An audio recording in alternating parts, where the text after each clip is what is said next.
During last evening's council meeting, Mayor Provenzano said that he has no intention of giving up on the future Sault Ste. Marie project. The NOHFC has decided to terminate funding, which was a third of the total cost of the project, set at $1,400,000. Provenzano reinforced that the city's commitment of $1,333,968 over 3 years is going to be honored, as is FedNor's funding for $1,100,000, and that's a 30.24% of eligible costs. At the moment, Provenzano said the city will move forward as they can afford to, and he'll accept funding from the feds with open arms if they change their minds. Emergency response teams responded to a two-vehicle collision on 2nd Line East at the entrance to the Walmart and the Big Box Shopping Plaza.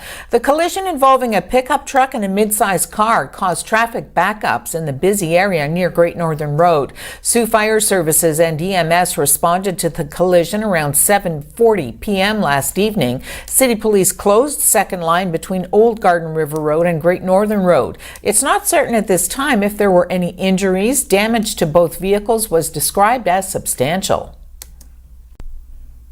After a lengthy discussion, City Council unanimously passed a motion last evening to direct staff to include a $250,000 increase to the Public Works Vehicle Reserve in the 2020 preliminary budget, as well as increases of $250,000 in the 2021 and 22 preliminary budgets, respectively, pending a fleet services program review planned for 2020. The funding would allow the Public Works Department to replace aging vehicles plus the 5 vehicles they lost this winter, including a trackless, 4 blowers, and a snow plow, to irreparable damage. At the moment, the Public Works Reserve is insufficient to replace the vehicles in the entire Public Works Department, including the vehicles needed for winter control and maintenance. Public Works requested a budget increase of $750,000 this year, but did not receive that increase. Police said a protest over the shooting of an unarmed black man by Sacramento police ended with at least 80 arrests. Among those detained were clergy and a reporter. Dozens of people staged the march in a wealthy area of the city after prosecutors declined to file charges against police who shot Stephon Clark last March.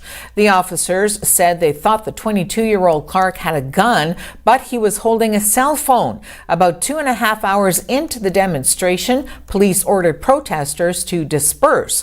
A local newspaper reporter said remaining demonstrators were later surrounded on a freeway overpass.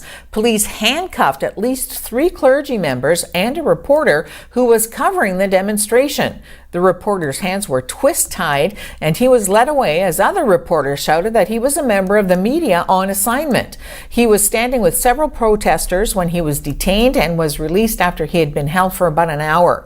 Mayor Darrell Steinberg told the newspaper in a text message that he questioned the police's response to the protest. Yesterday at a news conference in Toronto, Conservative leader Andrew Scheer said Treasury Board President Jane Philpott's resignation from cabinet earlier in the day clearly demonstrates a government in total chaos.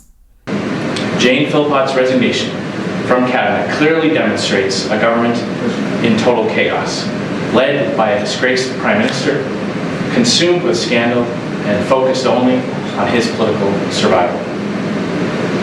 It's time for every Liberal cabinet minister to ask themselves the same question Jane Philpott did. Is this what you got into politics for? To prop up a Prime Minister who will subvert the law to win elections and benefit his friends? If not, it's time for them to stand up and be heard.